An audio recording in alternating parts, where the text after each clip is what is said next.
Vali hariç.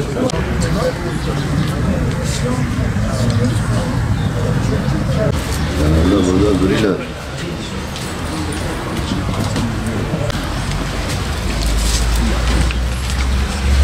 Ölmüşleri, şehit ve şühedalarımız ve hasreten Mehmet Akif İnan merhum için El Fatiha. Eylem adamı, yazar, şair ve aynı zamanda Kudüs şairi olan Mehmet Akif İnan hocamızın 24. ölüm yıl dönümünü anma sebebiyle buradayız. Ben tekrar rahmetlerimi iletiyorum. Özellikle Kudüs şairi olması bu dönemde de önemli. Yaklaşık 90 gündür Siyonist İsrail'in işgali altında inim inleyen Filistinli, Gazze'li kardeşlerimiz var. Mescid-i Aksa gerçekten işgal edilmiş. Özellikle Kudüs şairi olması hesabıyla bu daha da önem kazanmıştır. Bu konuda da ben tekrar rahmet diliyorum. Kim demiş her şeyin bitişi ölüm? Destanlar yayılır mezarımızdan. Şiiriyle, mısrasıyla gerçekten sevenlerinin, akrabalarının, dostlarının olduğu bir yerdeyiz. Bugün de burada toplanarak inşallah bir aşırı okuyacağız. Bir de yakın olan arkadaşlarından birkaç kelime, birkaç cümleyle Mehmet Akif İnan hocamız hakkında düşüncelerini alacağız. Bir avuç erdemli insanla başlattığı ve bugün milyonları aşan bir sendikayla hem yaşam hem sendikal bakış açısıyla da dünyaya farklı bir bakış açısı getirdiği için tekrar Rabbim rahmet eylesin diyorum. Ben mikrofonu en yakın dostu, arkadaşı olan Yusuf abimize önce takdim edeceğim. Yıllık arkadaşım. İnsanı önce hayat boyunca, en önce doğruluk lazım. Şair ne der? Ya eser bırak, ya harap bırak. Yoksa kim alır namını? Eseri olmayanın yerinde yerler eser.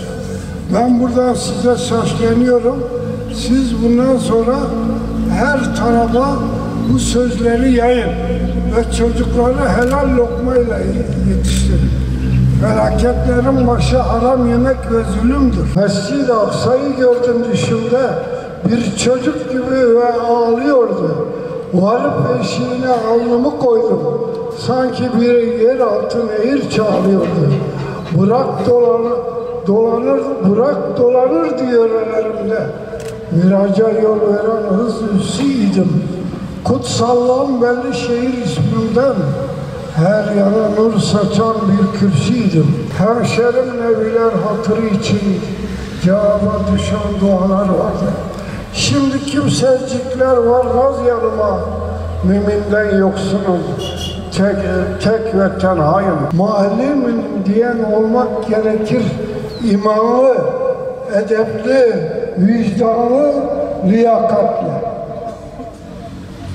Anlatabildim mi?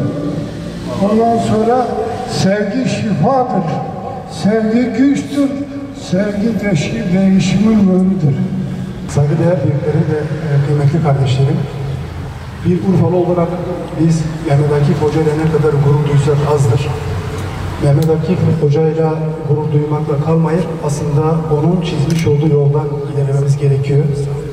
Kendisi Kudüs şairidir biliyorsunuz. Mehmet Akif Hoca'dan bahsedilince insanın aklına ilke geliyor, ilkeli duruş geliyor, ilkelere bağlı bir yaşam geliyor ve bilinç geliyor. Kendisi zamanında Kudüs şairi olarak bilinen Mehmet Akif Hoca, Kudüs bilincini nesillere aşılamak için o kadar mücadele etti ki, aslında zamanında Kudüs'ten o kadar bahsederken, biz belki o zaman da çok iyi anlayamıyorduk ama bugün çok iyi anlıyoruz ki, hakikaten çok önemli bir meseleymiş. Kudüs bilincini bütün nesillere aşılamalıyız. ve ilkeli yaşamı bütün nesillere aşılamalıyız. Bilinç olmazsa, ilke olmazsa bir memleket ayakta duramaz. Bir ağaç gibi düşünelim, bilinç olmazsa çürür gider. Ama bilinç ne kadar olursa kökü o kadar sağlam olur. Bakın bugün ülkemizde ne kadar acı bir durumdur ki eğitime baktığımızda çok yakın bir zamanda hepiniz şahit oldunuz. Üniversite mezunu olan gençlerimiz bile kelime-i tevhidin manasını bilmeyecek kadar bir bilinçsizliğe ulaşmış maalesef. Bu bilincin eksikliğinden kaynaklanıyor. Halbuki kelime-i tevhid Çanakkale ruhudur. Kelime-i tevhid Anadolu'nun kurtuluşudur. Kelime-i tevhid kardeşliğimizin teminatıdır. Ve bugün İsrail'in barbarlığına karşı direniş ruhudur. Bugüne kadar tahminen 100 milyar insan gelip geçmiş dünyadan. Şu anda da 8 milyar insanın yaşadığı varsayılıyor. Bunların hepsi 100 yıl sonra olmayacak, bize dahil olmak üzere. Akif İnan hocamız 60 yıllık bir ömre sahip. Dolu dolu geçmiş bir 60 yıl. Yazılar, şiirler, öğrenciler, eğitimcilik, sendikacılık ve aradan 24 yıl geçtiği halde bugün, yani sene içinde de oluyor ama bugün özellikle Türkmenler tarafından rahmetle anılıyor, sevgiyle, saygıyla anılıyor. Rabbim rahmet eylesin.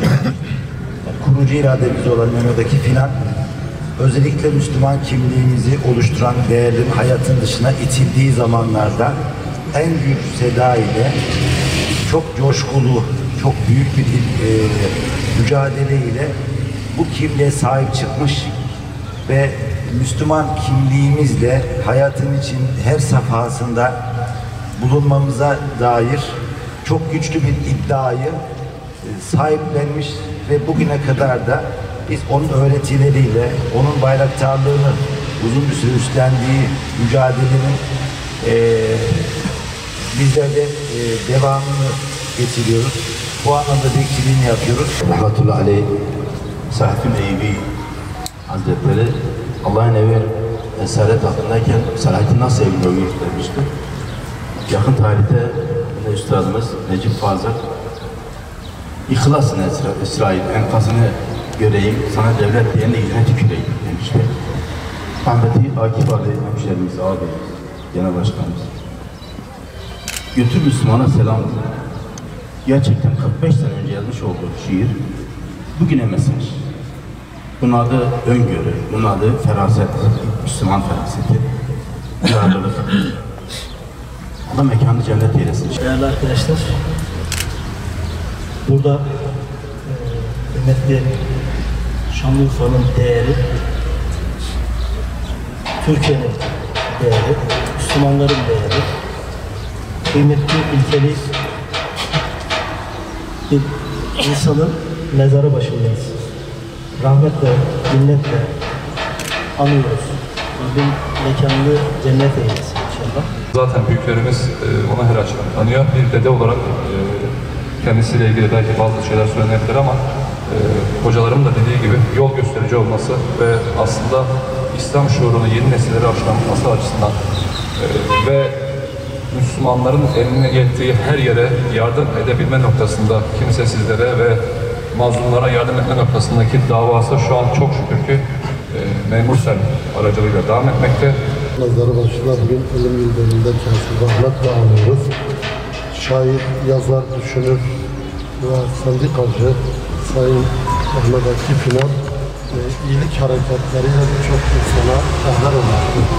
Şiirleriyle, yapmış olduğu eylemlerle ve Kudüs konusundaki tavrıyla hakikaten birçok insana rehber olmuştur. Söylenmesi gereken her şeyi değerli büyüklerimiz söylediler. Ya eyyühellezîne âmenû zkurullâhe zikran kesîrâ vellezî yusallî aleykum ve